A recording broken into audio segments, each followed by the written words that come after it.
Quand j'ai salué le public, je me disais pas, il y a plein de gens qui me regardent, je me disais juste, t'es sur une piste, c'est tes Jeux Olympiques, t'es sur ta petite maison là, alors amuse-toi quoi.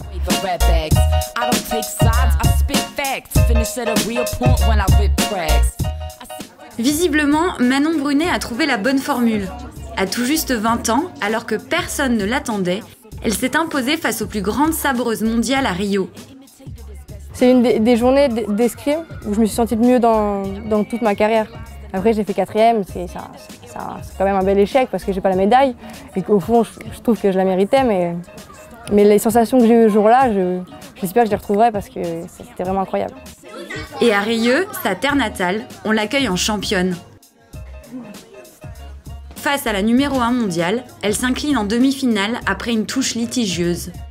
Mais désormais, elle est numéro 1 française. Et pas fâchée de rentrer à la maison.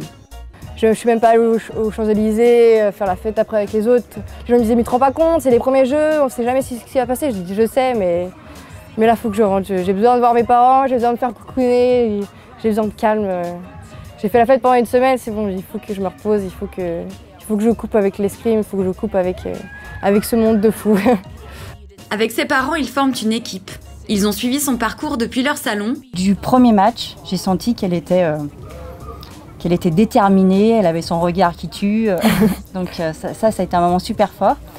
Et le premier match, elle l'a gagné, on était super contents parce qu'elle a passé au moins un tour. Puis le deuxième, voilà, comme disait Philippe, on a pris confiance. Et pour la sélection en demi, non, en quart, c'est là où c'est en quart. C'est en quart que j'ai explosé, en sanglots. Quand j'ai gagné, ouais. C'était magique. Un bon coach, ils lui ont donné des conseils. En fait, on lui avait dit, profite un maximum des jeux. Après, l'escrime en elle-même, fais ce que tu peux. Voilà. Mais après, tout ce qui est cérémonie d'ouverture, cérémonie de fermeture, si tu peux, va voir les autres tirer aussi. Visite aussi Rio. Prends contact aussi avec pas mal d'athlètes pour parler un peu de différents sports. En fait, pendant 3 semaines, gaffe-toi quoi. Donc Manon en a profité. À fond. Teddy Riner, le stade Maracana et la fête aussi. Et déjà j'ai rencontré Teddy. Ouais. Premier soir où il arrive, on était sur un banc, on appelait ça le banc de Créteil parce que ça faisait vraiment toutes les tours autour avec le petit square quoi. Et on arrive, il est arrivé, il est venu se rigoler avec nous sur le banc. Tu dis waouh, on est avec le porte-drapeau quand même. Tu rentres dans ce stade immense, il y a des gens qui crient dans tous les sens. Tu dis ouais, c'est pour nous ça quand même, c'est impressionnant, ça c'est vraiment impressionnant. Tu fais, je sais pas, il y a une énergie qui monte en toi et tu dis waouh, c'est un truc de ouf quoi. Après il y en a qui ont mis les enceintes, ils ont fait péter le champagne, il y avait un peu d'alcool dans l'avion du coup c'était assez sympa, on a bien rigolé.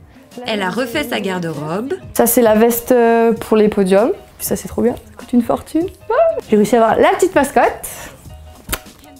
Ouais, on se la pétait avec ça aussi sur la piste.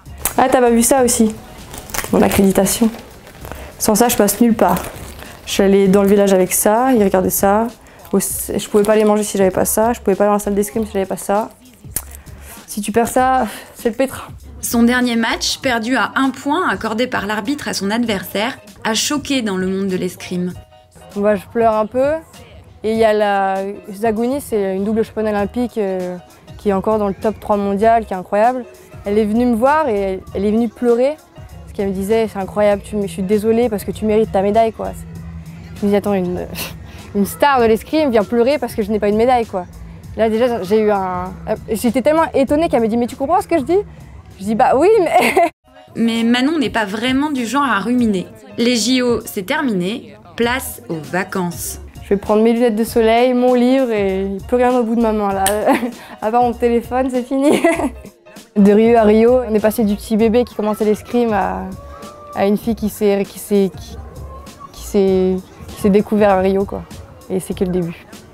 Voilà.